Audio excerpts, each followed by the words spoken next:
tal amigos televidentes? Bienvenidos sean todos una vez más a Almas Extraordinarias en su cuarta temporada, viviendo con VIH-Sida. Hay un día más, agradecida de Papá Dios por compartirlo con todos ustedes, por llevarle un programa interesante, un programa que le puede cambiar la vida a muchos, a mí también, porque cada programa, en cada entrega, yo aprendo algo nuevo. De verdad que sí, amigos televidentes, y si me pasa a mí, me imagino que a ustedes también.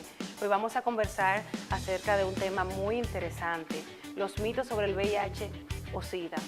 ¿Por qué ese tema es tan interesante? Porque muchas veces, por estarnos llevando de cuentos de camino, de historias, por estar leyendo mensajes que repostean, que retuitean o que comparten en el Facebook, cambiamos nuestra manera de pensar con una persona que sabemos que vive con la condición de VIH o SIDA.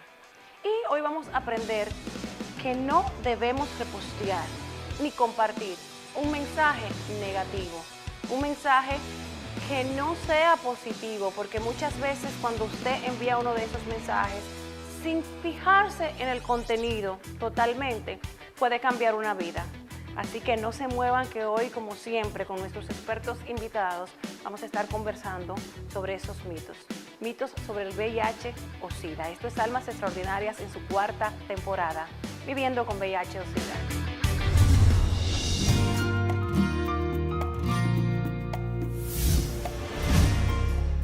Si lo usas, se enteran dos.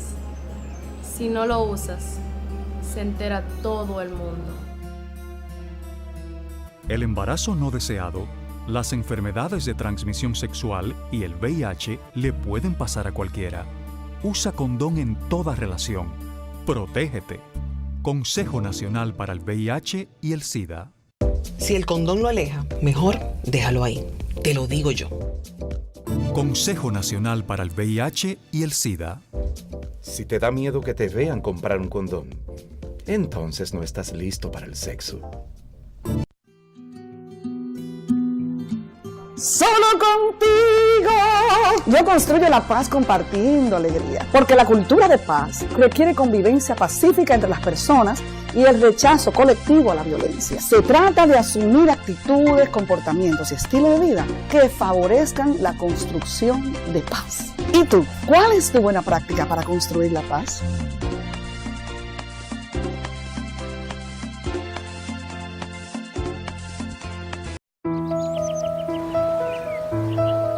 Mi nombre es Faustino Sánchez Navarro. No me alcanzaba el dinero. Los niños míos, ellos tuvieron mucho tiempo que no se les podía comprar ni las leches. Primeramente el negocio era un poco caótico, que había que hacerlo también todo manual.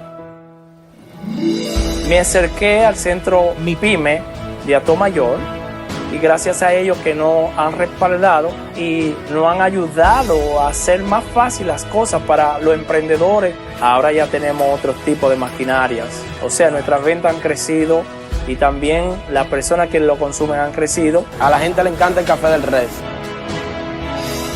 En realidad nuestra vida ha cambiado. Gracias a Dios y al grupo MIPYME de Atomayor por ayudarme y a seguir creciendo a través de nuestro producto Café del Rey. Estamos felices. Ministerio de Industria y Comercio y MIPYMES.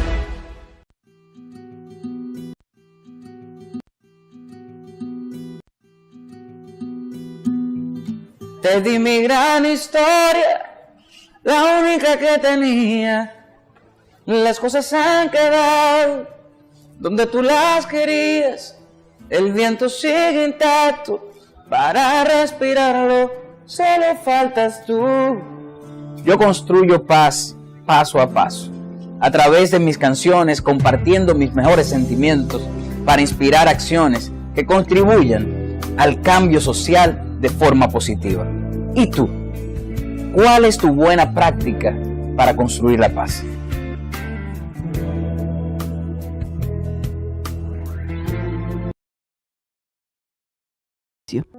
Ser los mejores. ¿Qué significa? Para nosotros, lo mejor es el trabajo de todos juntos, de nuestros municipios, nuestro recurso humano. Lo mejor es calidad en el servicio y transparencia. El Ayuntamiento de Santo Domingo Este mantiene el primer lugar en el sistema de monitoreo de la Administración Pública Municipal. Y es porque hacemos y damos lo mejor. Ayuntamiento de Santo Domingo Este. Lo mejor para la gente. Vivir en sobrepeso puede generar muchos problemas. Tener unas cuantas libritas de más no es estar gordo. Tú sabes bien que yo retengo líquidos. No, retener líquidos no. Usted se inundó, que diferente. Aníbal, Francisco y Javier tienen muchas situaciones pesadas por su apariencia. El que roba carne merece la pena de muerte. Ustedes están comiendo de gula, ¿eh? Libra por libra, una super comedia para toda la familia. Pasao de Libra. Desde el 19 de octubre. ¿Qué le parece a ustedes si se largan de mi casa, Dios mío? Indotel te informa. Usted tiene derecho a recibir créditos en su factura en caso de que su servicio sea interrumpido por averías causadas por terceros. Este crédito debe corresponder con el tiempo total o parcial de duración de la avería. Si su servicio es prepago, la empresa le enviará un mini mensaje al momento de aplicarle el crédito correspondiente. Centro de Asistencia al Usuario del Indotel, protegiendo tus derechos. Síguenos y realiza tus reclamos a través de nuestras cuentas en las redes sociales, Twitter, Facebook e Instagram, Indotel Servicio. Ser los mejores. ¿Qué significa? Para nosotros, lo mejor es el trabajo de todos juntos, de nuestros municipios, nuestro recurso humano. Lo mejor es calidad en el servicio y transparencia. El Ayuntamiento de Santo Domingo Este mantiene el primer lugar en el sistema de monitoreo de la Administración Pública Municipal. Y es porque hacemos y damos lo mejor. Ayuntamiento de Santo Domingo Este. Lo mejor para la gente. Vivir en sobrepeso puede generar muchos problemas. Tener unas cuantas libritas de más no es estar gordo. Tú sabes bien que yo retengo líquidos. No, retener líquidos no. Usted se inundó, que diferente. Aníbal, Francisco y Javier tienen muchas situaciones pesadas por su apariencia. El que roba carne merece la pena de muerte. Ustedes están comiendo de gula, ¿eh? Libra por libra, una super comedia para toda la familia. Pasao de Libra. Desde el 19 de octubre. ¿Qué le parece a ustedes si se largan de mi casa, Dios mío? Never. I'm sorry. Solo en cines.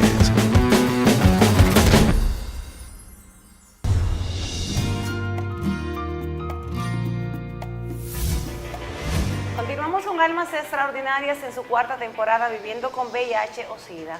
Como les decía al inicio, hoy vamos a tratar el tema mitos sobre VIH y SIDA. Tema muy interesante porque son muchas las personas que son víctimas de discriminación, entre otras cosas, por el simple hecho de que viven con esta condición. Y por supuesto tenemos una experta invitada, ella es María Mirik, quien es coordinadora del proyecto comunitario, coordinadora técnica del Centro de Investigación de Salud Global y Biotecnología. Y vamos a hablar con ella todo lo que usted quiera aprender acerca de los mitos, la discriminación, pero también tenemos otra invitada especial más adelante, así que no se me desesperen y vamos a ir despacito. Bienvenida, María. Hola, ¿cómo estás? Un gran gusto estar aquí en esta excelente iniciativa que están haciendo. Bueno, el gusto es nuestro, porque de verdad que estamos sumamente complacidos con toda la colaboración que nos ha brindado el equipo de Conavicida y todas las instituciones que están colaborando con esta causa. Bueno, María, tú sabes que desde que se habló de SIDA la primera vez aquí en la República Dominicana, hace 20 y tantos años, casi 30, las personas tienden a discriminar y a estigmatizar. Pero ahora bien, tú que eres una experta, ¿cuál es la diferencia que hay entre discriminación y el estigma? Pero esa es una excelente pregunta, porque si tú oyes cada vez que hablamos de reducir estigma y discriminación, la gente se refiere como si fuera lo mismo. Y es como hasta un estribillo, vamos a reducir el estigma y la discriminación, pero hay una gran diferencia entre lo que es la discriminación y el estigma.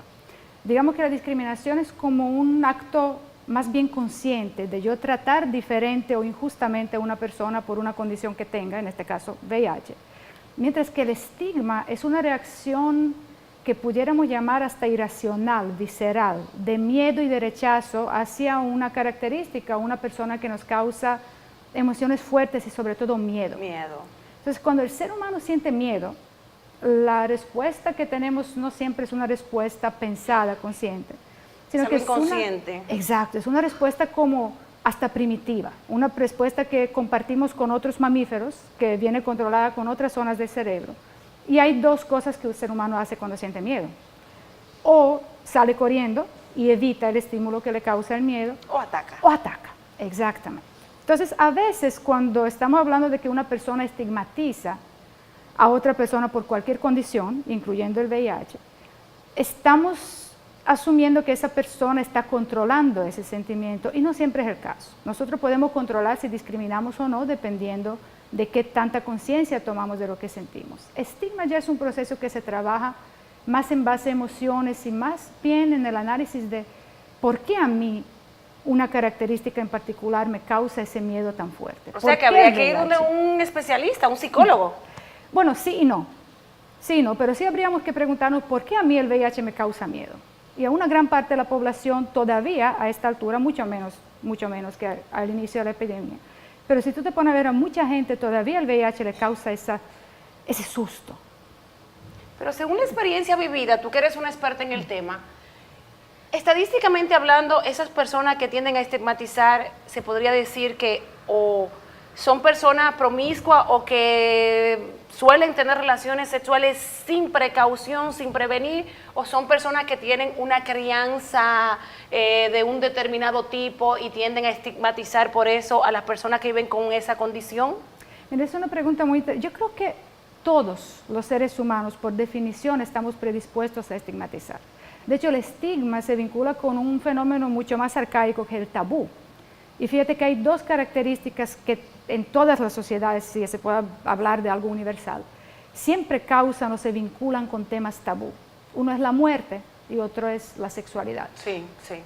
Prácticamente no existen sociedades donde esos dos temas no están vinculados a algunos tabúes y entonces desencadenan esa reacción arcaica de miedo, de ansiedad, que es lo mismo que pasa con estigma. Entonces todos nosotros venimos hasta preprogramados para sentir miedo frente a temas que se vinculan con sexualidad y con la muerte. Entonces imagínate el VIH, que en cierto sentido es una fusión de esos dos temas, porque tradicionalmente, desde que inicios de la epidemia, era prácticamente una sentencia de muerte. Y tiene que ver mucho con la sexualidad.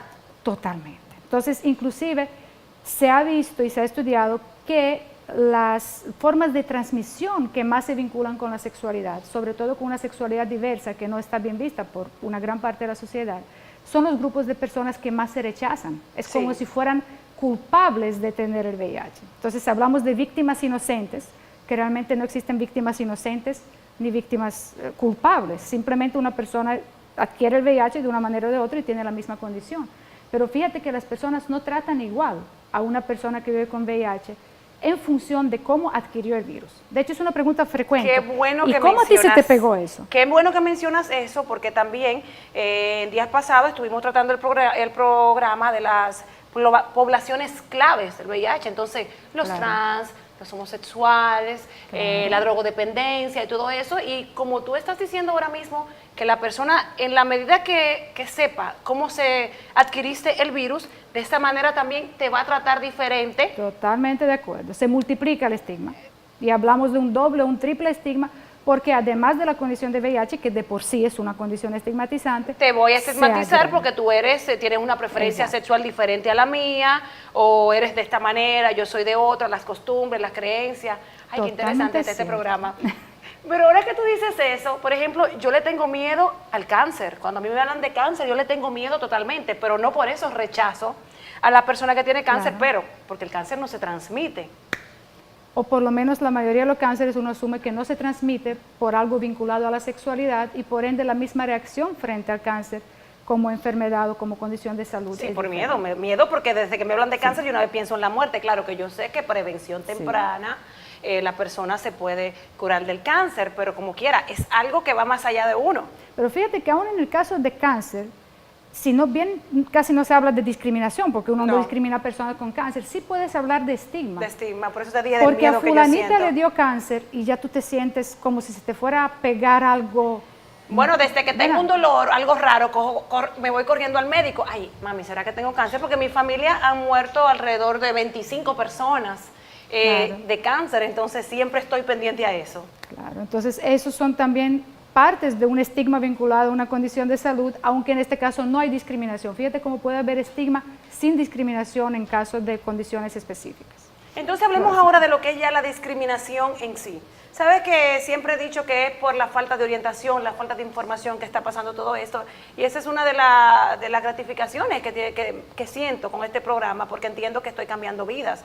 Porque hoy una persona que nos esté mirando, cuando tratamos el programa de cómo se transmite el VIH, las formas que se transmite, va a cambiar su modo de pensar, y eso es bueno, porque todavía hay personas que discriminan y maltratan a una persona, inclusive de su propia familia, porque tienen el virus del VIH o el SIDA. Totalmente de acuerdo. A veces, mira, el conocimiento es un componente clave. En la medida en que yo desconozco algo, le tengo más miedo y lo rechazo más. Y ese miedo que me da, mi tendencia a discriminar por ese miedo va a ser mayor si yo realmente desconozco. Ahora bien, no toda la discriminación, no todo el estigma parte de desconocimiento. Y eso lo vimos nosotros, y estoy segura que ustedes tendrán más invitados en esa área que han trabajado eso. En las iniciativas, por ejemplo, que se dirigieron a reducir el estigma y la discriminación en diferentes grupos profesionales hace unos 6, 7, 8 años, desde Conavicida, Copresida en esa época. Nosotros en las iniciativas que se daban como talleres informativos de cómo se transmite el virus de VIH, cuáles son las vías de transmisión que son ciertas, cuáles no, dónde hay peligro, dónde no hay, cómo evitarlo y cómo reducir el estigma, pues compartimos eso con diferentes grupos profesionales, incluyendo, por ejemplo, médicos. Y les dábamos toda la información y al final del día quedábamos tan contentos porque ya esos médicos no iban a rechazar a una persona VIH, entendíamos nosotros. Sin embargo, al final del día, cuando nosotros planteábamos las preguntas, que son las preguntas estándar para evaluar la discriminación, por ejemplo, ¿compraría usted frutas de una persona que usted sabe que es VIH positiva? Y decían que no. Decían que no. Entonces uno decía, ¿pero por qué no? Si es virtualmente imposible adquirir VIH por una fruta. Ni siquiera que en el caso más macabro, que la persona sangre encima de la fruta, es prácticamente imposible que se le transmita a la persona que ingiere esa fruta asumiendo que se come una fruta llena de sangre, ¿verdad? Que es sin embargo, los médicos, que son personas que tienen alto nivel de conocimiento, todavía decían que no.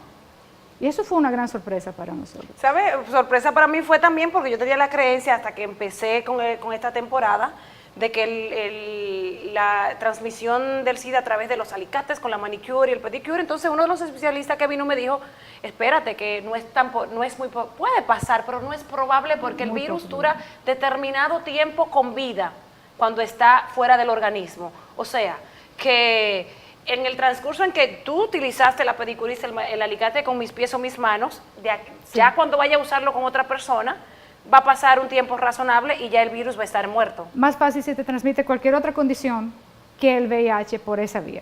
Y nunca pensamos en las otras condiciones, tanto como pensamos en VIH. Fíjate qué interesante. Sí. María, tú sabes que la educación empieza por el hogar.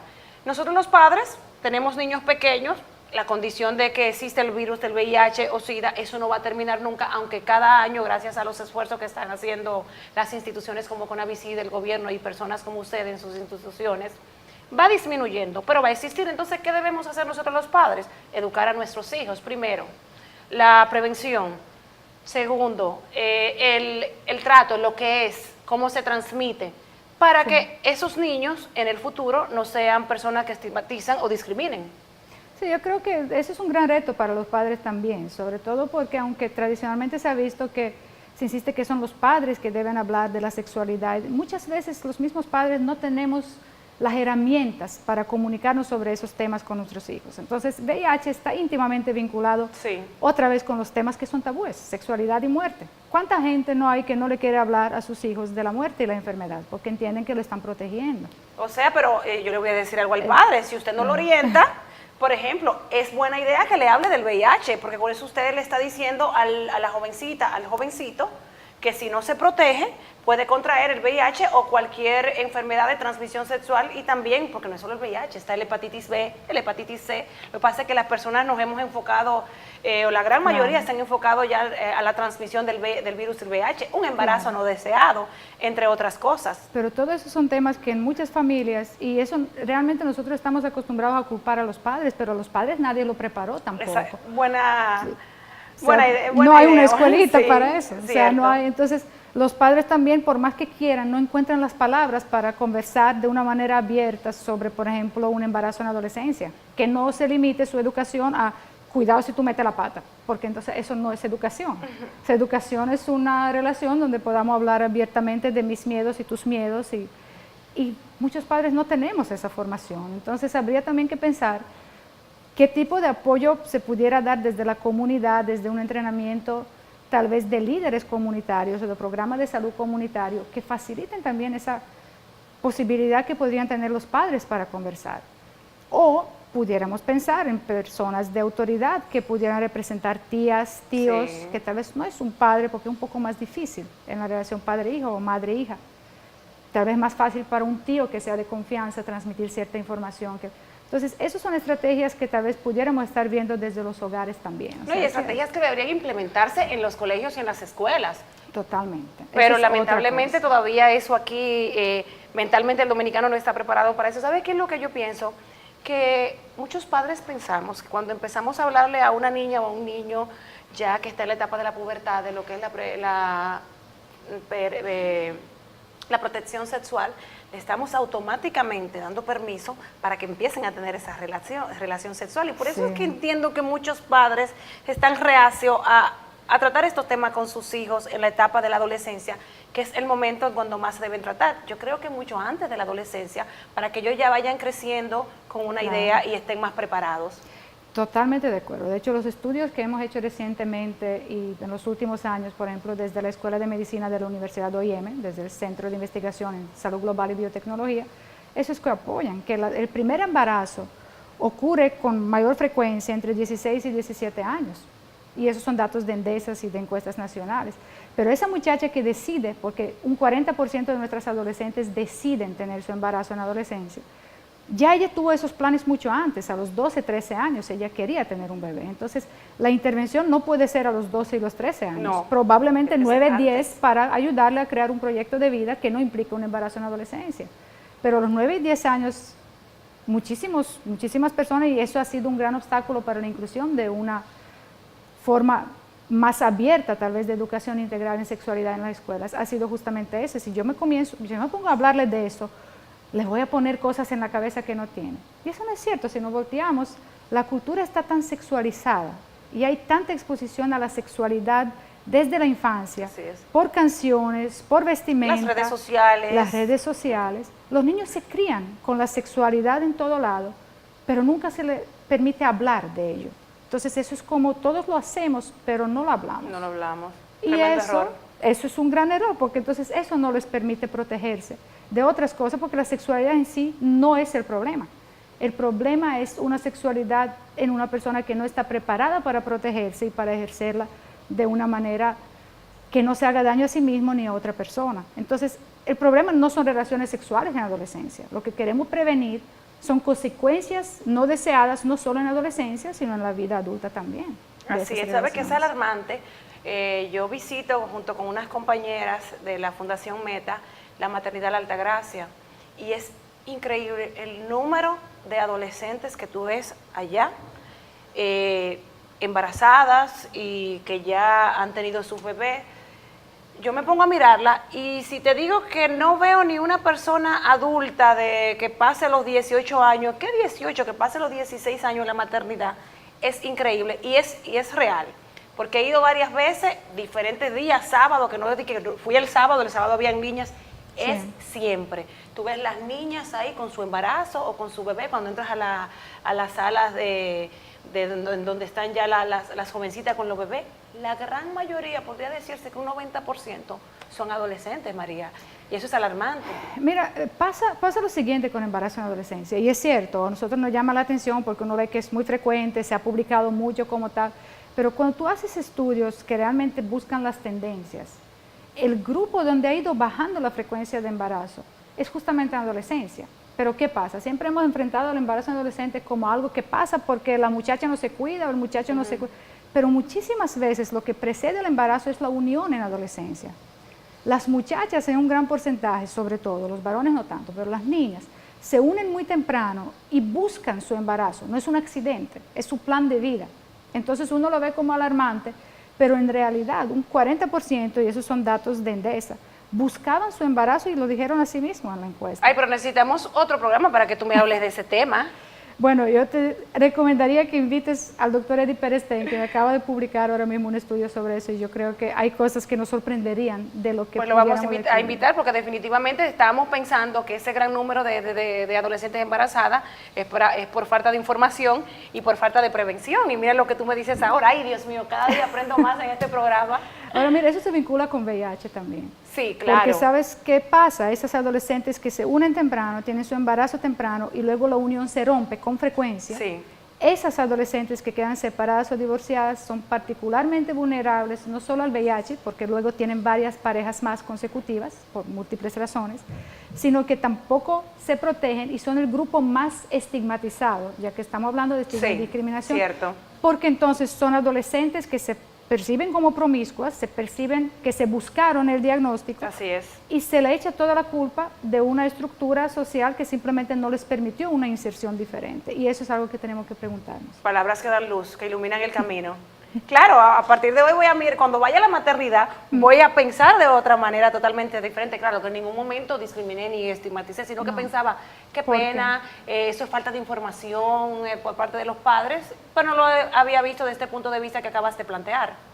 Es que eso puede ser si yo no tengo muchas opciones de vida, ¿por Cierto, qué no la esa es que maternidad? tengo, empezar una familia, tener mi pareja para empezar una familia, progresar de una manera u otra, y es cierto, mirándolo desde ese punto de vista. ¿Qué otras opciones yo tengo? Así ¿Por qué no ahora en 10 años me da lo mismo? Si yo tuviera otras opciones donde la maternidad tal vez no entra, entonces yo pudiera querer posponer la maternidad. Pero ese no es el caso de muchas de las muchachas que quedan embarazadas en la adolescencia. Ay, María, qué lástima que se nos acabe el tiempo, porque qué bueno ha sido conversar contigo. Igual, de verdad fue una experiencia muy placentera. Me imagino que los padres que nos están viendo ahora en este momento deben estar pensando de diferente manera cuando inició el programa.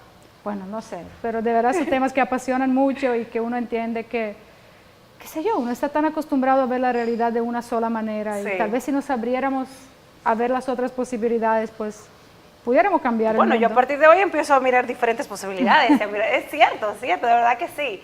Bueno, lamentablemente nos tenemos que ir a una breve pausa, pero cuando regresemos vamos a continuar con este tema y otra invitada especialista en el tema, porque aquí todos estamos aprendiendo, ustedes y yo, por supuesto. Gracias, María, por haber compartido con nosotros. Muchísimas gracias a ti por invitarme y eso es una excelente iniciativa, de verdad, así que para adelante.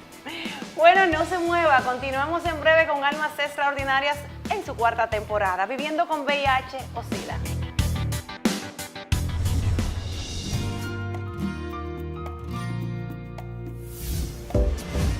Si el condón te molesta, ni te molestes, te lo digo yo. Consejo Nacional para el VIH y el SIDA. Hola, soy Ana Simó y quiero darte un consejo. Si sientes Solo contigo yo construyo la paz compartiendo alegría, porque la cultura de paz requiere convivencia pacífica entre las personas y el rechazo colectivo a la violencia. Se trata de asumir actitudes, comportamientos y estilo de vida que favorezcan la construcción de paz. ¿Y tú? ¿Cuál es tu buena práctica para construir la paz?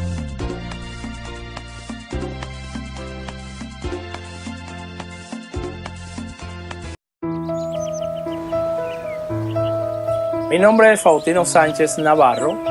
No me alcanzaba el dinero. Los niños míos, ellos tuvieron mucho tiempo que no se les podía comprar ni la leche. Primeramente el negocio era un poco caótico, que había que hacerlo también todo manual. Me acerqué al centro MIPYME de Atomayor y gracias a ellos que nos han respaldado y nos han ayudado a hacer más fácil las cosas para los emprendedores. Ahora ya tenemos otro tipo de maquinarias, o sea, nuestras ventas han crecido y también las personas que lo consumen han crecido. A la gente le encanta el café del Res. En realidad nuestra vida ha cambiado. Gracias a Dios y al grupo MIPYME de Atomayor por ayudarme y a seguir creciendo a través de nuestro producto Café del Rey. Estamos felices. Ministerio de Industria y Comercio y MIPYMES.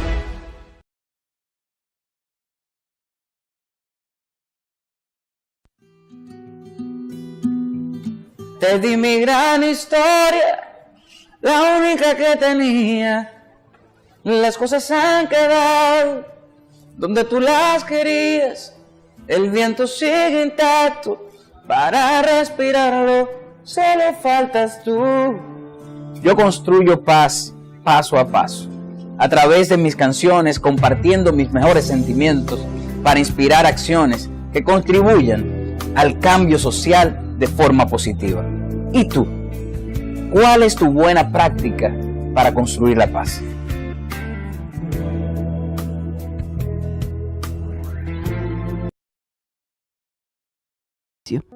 Ser los mejores. ¿Qué significa? Para nosotros, lo mejor es el trabajo de todos juntos, de nuestros municipios, nuestro recurso humano. Lo mejor es calidad en el servicio y transparencia. El Ayuntamiento de Santo Domingo Este mantiene el primer lugar en el sistema de monitoreo de la Administración Pública Municipal, y es porque hacemos y damos lo mejor. Ayuntamiento de Santo Domingo Este, lo mejor para la gente. Vivir en sobrepeso puede generar muchos problemas. Tener unas cuantas libritas de más no es estar gordo. Tú sabes bien que yo retengo líquidos. No, retener líquidos no. Usted se inundó, que diferente. Aníbal, Francisco y Javier tienen muchas situaciones pesadas por su apariencia. El que roba carne merece la pena de muerte. Ustedes están comiendo de gula, ¿eh? Libra por libra, una super comedia para toda la familia. Pasao de Libra. Desde el 19 de octubre. ¿Qué le parece a ustedes si se largan de mi casa, Dios mío?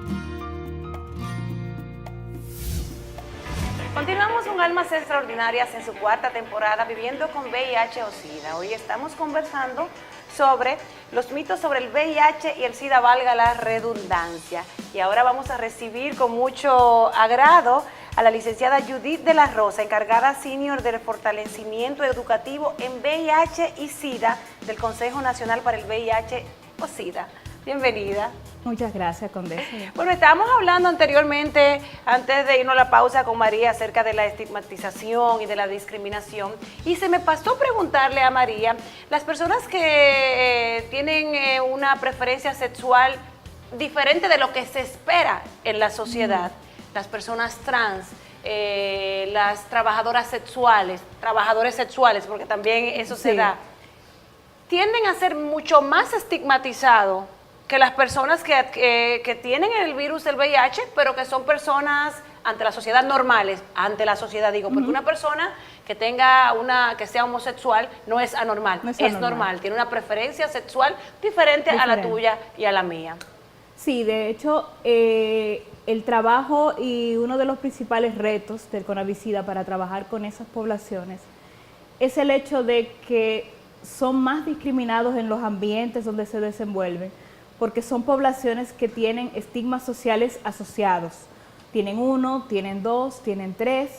O sea, por ejemplo, un hijo de una persona que se haya declarado como gay, por ejemplo, lo pueden discriminar en la escuela. Sí. Ya no solo por él, sino que porque su papá es gay. Y si entonces a esas condiciones de personales, ya sea que es trabajador o trabajadora sexual, que tiene una preferencia sexual diferente, que es trans, se le añade el tema del VIH, entonces ya ahí se complica aún más la cosa. Sobre todo en contextos donde necesitan apoyo, necesitan servicios, necesitan educación o necesitan, por ejemplo, los servicios de salud, concretamente. Pero eso también se da en el personal, en los servicios de salud, eso de la discriminación y la estigmatización, ¿es común? Sí. Qué pena. O sea, se ha trabajado mucho, se ha reducido bastante. Sí. En el caso de las personas con VIH, como no hay una condición externa que la persona se le vea en la cara o se le vea en los gestos o se le vea en su ropa, que es una persona que vive con VIH, en ese caso la persona puede ir y hacerse cualquier estudio sin decir que tiene VIH. Pero cuando la persona es gay o cuando la persona es una trabajadora sexual, o sea, hay cosas que no lo puede ocultar y entonces ya ahí tiene el tema. Externa, entonces ahí viene un cambio en el trato. Un cambio en el trato. ¿Y qué están haciendo ustedes exactamente ahora en este momento para prevenir o evitar la discriminación y la estigmatización? Ustedes como institución. Hay muchas estrategias que se están implementando con los servicios de salud para promover el trato con calidez, con calidad hacia esas poblaciones, porque lo que nos dicen las estadísticas es que nuestra epidemia está concentrada en poblaciones clave. Que son las más exacto, vulnerables. Están más vulnerables, que tienen más factores de riesgo en su día a día y que por lo tanto están más expuestos. ¿Qué le dirías tú a esos padres, cualquier persona que esté mirando el programa y que tienda a estigmatizar y a discriminar a las personas que entiendan ellos o que sepan que viven con VIH o con SIDA? Tú como especialista, porque una cosa es lo que yo le diga como comunicadora. Nosotros tenemos unos cuantos años trabajando y desde el inicio ha sido un trabajo arduo. Por ejemplo, te comento que nosotros hicimos unas encuestas hace ya un tiempo y, por ejemplo, de las preguntas que hacíamos era: si usted se entera que su vecino de al lado vive con VIH, ¿qué usted hace? Era una pregunta abierta. Sí. ¿Y qué respondían? La persona decía que se mudaban de casa. Ah, ¿cómo? Y que si, por ejemplo, van y le piden prestado algo de la casa, un vaso, una silla plástica, las personas decían que se lo negaban o que se lo prestaban, pero que después no se lo podían. No, vecino. Y mira que el vecino dominicano es muy solidario. Sí, no, pero que se lo prestaban por la solidaridad, pero después le decían: no, vecino, quédese con ese vaso.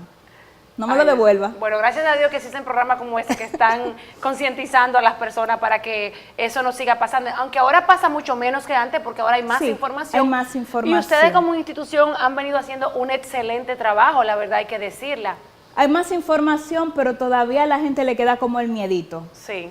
Como que, ¿y si no es así? O necesitamos seguir trabajando en eso, seguir informando y concientizando a la población. También hay un elemento que ha sido muy fuerte de trabajar, que es la falsa imagen de que las personas que viven con VIH tienen mala fe.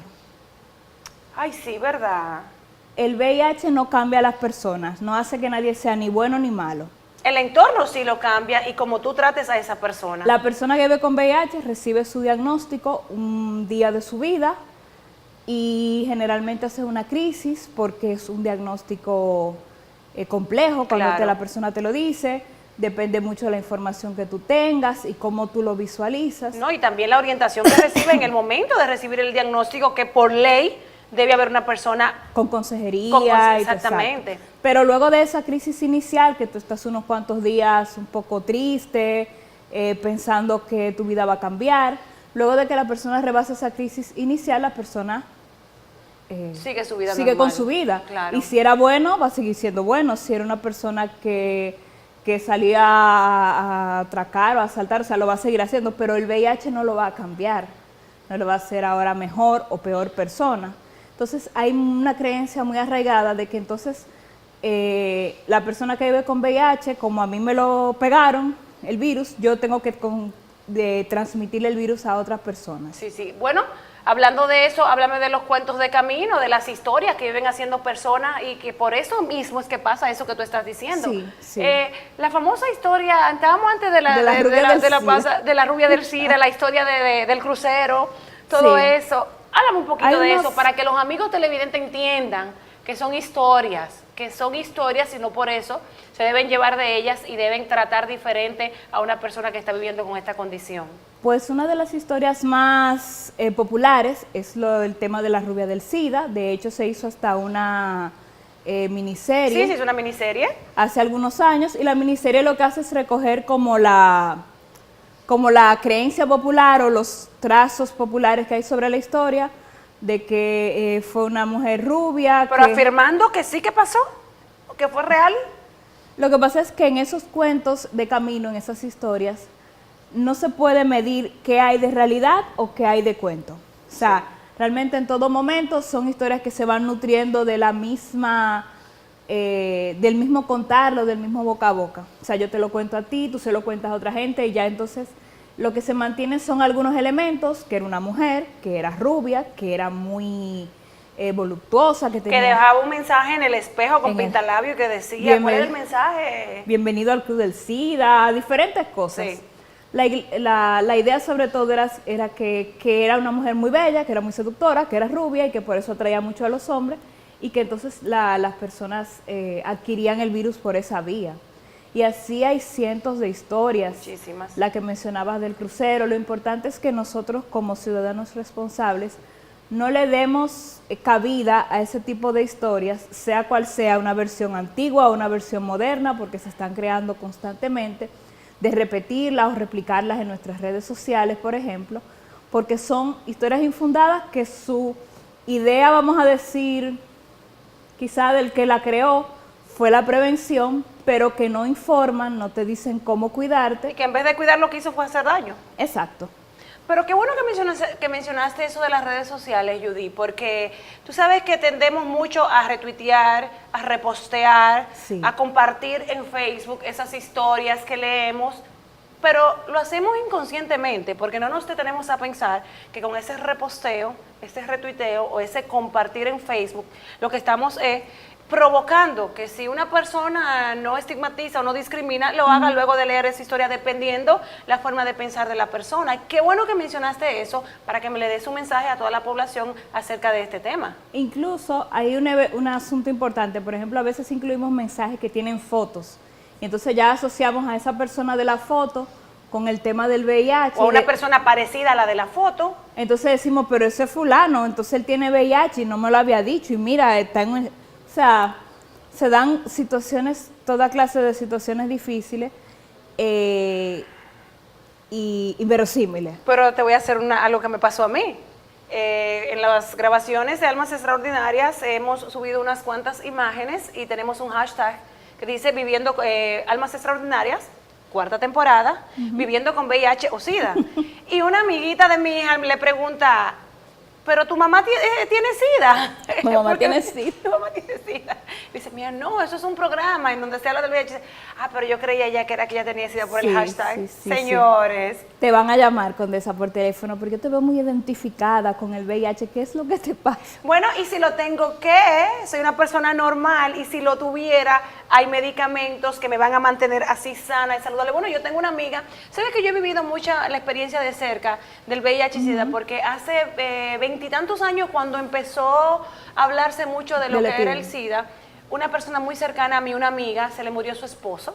En ese tiempo era que todo el mundo pensaba que por el vaso, que la transmisión, que todo el que se ponía flaco ya tenía el VIH. Cuando una persona tenía diarrea constante, ya tenía el VIH, todo eso. Y por eso, en este programa, cada vez que yo hago las preguntas, me identifico tanto por el tema, porque yo fui una de esas personas que yo nunca discriminé, gracias a Dios, pero no estaba bien orientada y creía todo lo que decían, incluso los cuentos de camino también me lo creía, hasta hace poco. Entonces, me pongo en el lugar del otro y me siento mal. Entonces, la idea es que los amigos televidentes que están mirando el programa, con cada entrega, aprendan algo nuevo y cambien la manera de pensar, porque no todo el mundo piensa igual. Gracias a Dios, la discriminación ha disminuido, porque ahora las personas leen más, están más informadas, y también al trabajo y la respuesta que ustedes con la visita están dando a esta problemática, y el gobierno también, que gracias a Dios le ha dado un apoyo, según una entrevista que tuve con el doctor Terrero, un gran apoyo a lo que es esta respuesta de ustedes y las demás instituciones que están colaborando con ustedes, que son muchas. Durante todo el transcurso del programa vamos a ir siempre mencionando en un cintillito las instituciones que forman parte del consejo y las instituciones que están en las zonas rurales, porque también en el Instagram las personas me preguntan en las zonas alejadas y también allá tienen centros de atención y de apoyo para las personas que viven con VIH-Sida. Y es que mucha gente no sabe que Salud Pública está también trabajando con eso directamente, y Salud Pública está en todo el país. Se ha hecho un trabajo muy, muy interesante, sobre todo en el CONAVI-SIDA, con los comunicadores sociales, por ejemplo. Seguro el doctor Terrero lo mencionó, para que esos comunicadores de las diversas provincias den a conocer en su provincia o en su comunidad dónde puede la persona con VIH atenderse. Porque las personas piensan que, no sé, que no hay solución, que los medicamentos, son costosos, que hay que venir a la capital para atenderse, y no saben que tienen una unidad de atención cerca en el hospital provincial, en su hospital provincial. Así es, nosotros vamos a estar publicando constantemente en el Instagram, en el Facebook, esos centros con dirección, teléfono y todo, para que usted dependiendo del lugar en donde se encuentre, sepa que tiene un lugar a donde puede acudir. Así que, amigo televidente, ya usted lo sabe. Bueno, déjame ver qué más me falta. Son tantas preguntas que tengo aquí en la cabeza que a veces se me pasan cosas importantes. ¿Qué hacemos con los mitos? Es una cosa importante. Exactamente. O sea, ¿qué hacemos con las historias? Solamente reproducir historias y reproducir contenidos que sean educativos y que digan qué es y cómo realmente se puede prevenir. Si una historia lo que va es a contar que fulana dijo, que entonces ya tenía, que entonces fulano... Que va a provocar una reacción negativa en el que la lee. Claro, o sea, ese tipo de cosas no aportan. Otra de las historias más conocidas es la lista del SIDA. Pero háblame de la lista del SIDA. Sí, supuestamente cuando una persona muere con las complicaciones a causa del SIDA, siempre la gente dice que dejó una lista. Yo he ofrecido dinero en las charlas para que me busquen una lista. Una lista por escrito. Yo pago, o sea, que me traigan la lista que dejó y nunca aparece la lista. Lo que sí es cierto que, por ejemplo, los vecinos y las personas conocidas empiezan a indagar qué personas estuvieron con esa persona que murió. Esa es la clave. La lista la hacen los que quedan vivos. Aunque nadie muere de SIDA, señores, no es de SIDA que se muere. Es de una infección oportunista que atacó tu sistema. Por las complicaciones. Exactamente, así que dejen de estar diciendo murió de SIDA. Y también eso de la lista, por Dios, eso es increíble. O sea, la lista la hacen las personas que quedamos vivos por el morbo y el entretenimiento que y provocando daño con eso, a veces daño irreparable. Claro, claro. Lo que tenemos que promover es la realización de la prueba. Tenemos que apoyar las iniciativas que hay en las escuelas para el tema de la educación sexual, en los jóvenes, en los adolescentes, en los adultos, promover la prueba, porque mientras más rápido sabemos nuestra condición, mejor podemos atenderla. Y responder al tratamiento. Y hacer todas esas cosas que nosotros le hemos propuesto, que hemos venido diciendo, que aportan. Y quitar las cosas que restan. Así es. Bueno, excelente mensaje que nos haya dado la licenciada Judy de Conavicida. Espero que ustedes reflexionen, las personas que venían llevándose de esos cuentos de camino, las personas que discriminan, las personas que estigmatizan. Espero que este programa haya cumplido con su cometido, que es concientizarlo, cambiar su modo de pensar. Las personas que pensaban de una manera negativa y que pensaban que el SIDA se transmite con el tacto, con el contacto. Pero son muchos los programas que ya hemos transmitido y siempre hablamos de cómo se transmite el SIDA y creo que hoy no tenemos que repetirlo porque ya usted se lo debe saber de memoria. Y de verdad que gracias por habernos acompañado. Esperamos recibirte nuevamente para tratar otro tema interesante acerca del VIH o el SIDA, porque de verdad que la población necesita mucha más información. Bueno, amigos televidentes, de verdad gracias por su sintonía. Esto ha sido todo por hoy, pero la próxima semana le traeremos otro tema sumamente interesante de viviendo con VIH o con SIDA. Esto es Almas Extraordinarias en su 4ª temporada. Hasta la próxima.